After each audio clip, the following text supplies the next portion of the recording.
Hey, everybody, and welcome to Your Next. I'm your host, Jerome. This is a show where founders come to find out how to find fulfillment on the backside of their exit. Today, I want to talk about the illusion of I'll be happy when. Have you ever caught yourself saying, I'll be happy when? I'll be happy when the business hits 10 million. I'll be happy when I land a new client. I'll be happy when I sell the company. We've all been there. And if you're honest, you probably believed it in the moment. You believe that once you cross that milestone, once you hit that finish line, happiness would finally be secure. But here's the problem.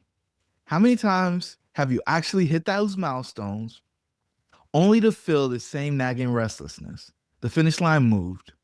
Instead of peace, you found yourself chasing the next thing, the new revenue goal, the next partnership, the bigger exit. That's the trap of I'll be happy when. It's a moving target. It's on the horizon and it never reaches you. And no matter how far you walk, the horizon just keeps moving away from you. I know a founder, we'll call him James. James built a company from scratch, grounded out for years, and finally hit the point where he was making more money than he ever dreamed of. On paper, he had everything he thought he wanted. But one night, after the celebration was over, James sat alone in the office and realized he didn't feel any different. The stress hadn't disappeared, the doubts hadn't gone away, and that little voice inside still whispered, maybe I'll be happy when I finally sell. Sound familiar? What James was experiencing wasn't about revenue or even about the business itself. It was about falling into the illusion that happiness waits for us in some future event, the illusion that fulfillment is something we can buy with a title, a transaction, or a transfer. Happiness, when tied to external milestones, is like chasing the horizon. You can see it, you can walk toward it, but you'll never actually arrive because happiness isn't hiding at the end of the road, it's built in the alignment of the road you're already on. So here's a question I want you to wrestle with today. What if happiness isn't waiting for you when? What if it's available right now? If you can uncover what truly matters to you, your influence, your purpose, your impact, and start aligning with it today, that's where we're going in this conversation. Because until you break free from that illusion of I'll be happy when, you'll keep running a race with no finish line. So I know what you're saying. If happiness doesn't magically arrive at the milestone, what's really going on? Why do so many founders hit their goals or even cash out and still feel that gnawing sense that something's missing? This is what I call the founder's exit paradox. On the surface, it looks like freedom. The deal closes, the money clears, and you finally step away from the grind. But what most founders don't realize is that very thing that you are running from, the stress, the responsibility, the decisions, was also the thing that gave them meaning. Because with those responsibilities came influence, input, the ability to shape outcomes. And when it disappears overnight and your bank account is full, but your sense of significance is empty, that's when it really hits. That's when you realize maybe it was all for nothing. Look, think back to the last time you got a big promotion or you had a big revenue increase. You thought it would change everything. You'd finally feel recognized and fulfilled. And for a week, maybe two, it did.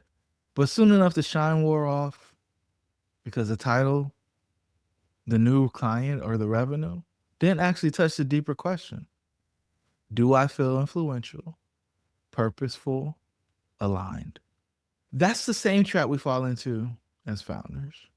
It's not the money or the title, it's the meaning behind it.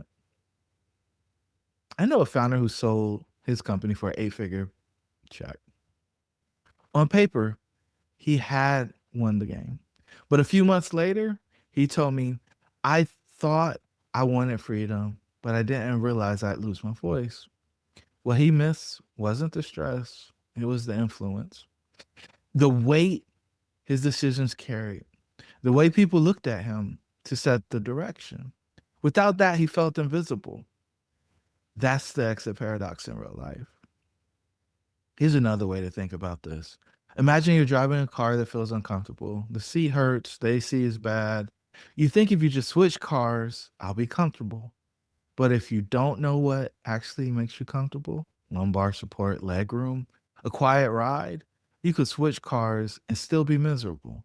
And that's what happens when founders think a new role, a new deal, or an exit will deliver happiness. Without clarity on your non negotiables, you'll just be uncomfortable in a different seat. And here's what makes this even trickier: exit windows open and close faster than most founders expect. You might think, I'll exit in a few years when I'm ready. But the truth is, markets don't wait for your readiness. I know a founder who passed on a serious offer back in 2021, thinking he could sell later when things calmed down. By 2023, valuations had dropped, capital had tightened, and the same business was suddenly worth millions less. The fundamentals hadn't changed, the timing had. Waiting for happiness after the exit can blind you to the fact that the window itself may not stay open long enough for you to jump through it. On top of that, the market conditions, from my perspective, are shifting faster than ever.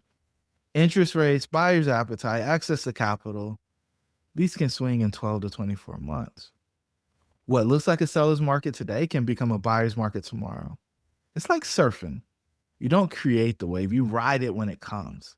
And if you miss it, the next wave might be smaller, choppier, harder to catch. I saw this during the pandemic. Some founders exited at multiples never imagined, while others, assuming the peak would last, are scrambling today. They want to explain to their boards why the offers on the table are half what they used to be. To be honest, this doesn't just happen to founders. I've watched executives who dreamed of retirement for 30 years. The day finally came. The 3 months later, they were restless. It wasn't the paycheck they missed, it was the influence, the mentoring, the sense that their voice mattered. Retirement didn't steal their happiness, the loss of agency did. So here's a key insight. Let's get real. The illusion isn't just, I'll be happy when I exit. The illusion is believing that happiness is about timing or transaction or titles. The truth is, happiness comes from alignment, from clarity, from knowing where your influence and purpose intersect. And if you don't have that figured out, no new job, no exit, no market conditions, no retirement will ever deliver the happiness you're chasing. So here's the pivot.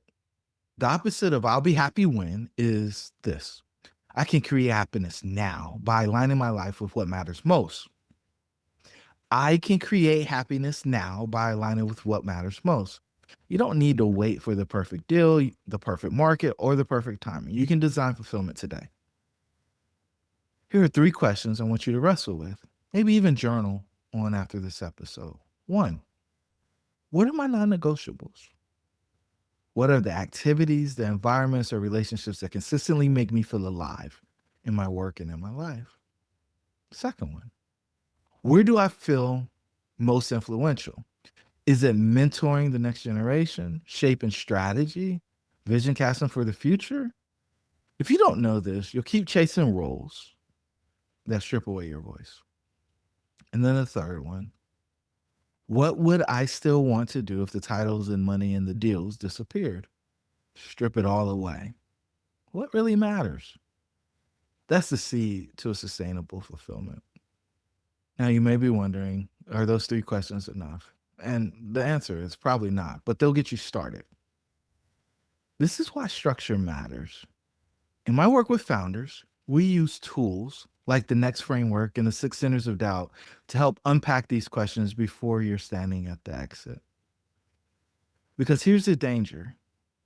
If you don't address this illusion now, you carry it into every new deal, every new job, and yes, even into life after the exit. You'll keep thinking, I'll be happy when, and the horizon will keep moving.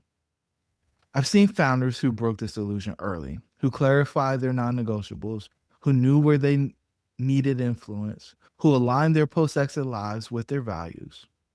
They didn't just sell a company, they exited to something greater. They exited to excellence. And I've seen the opposite. I've seen founders who waited for the exit to fix everything, only to wake up with money in the bank and an emptiness in their heart. Which path do you want? So here's my challenge to you. Stop chasing the when. Start building the now. You don't need to wait for an exit, a promotion, a liquidity event, or retirement to feel fulfilled. Happiness doesn't live in the next milestone. It lives in clarity, it lives in alignment, and it lives in the influence you create every day. Happiness isn't waiting for you at the finish line. It's available to you right now. If you're willing to ask the hard questions and align your life with the answers, don't wait for the horizon. Start here. Start now. Until the next time, your dreams should be real.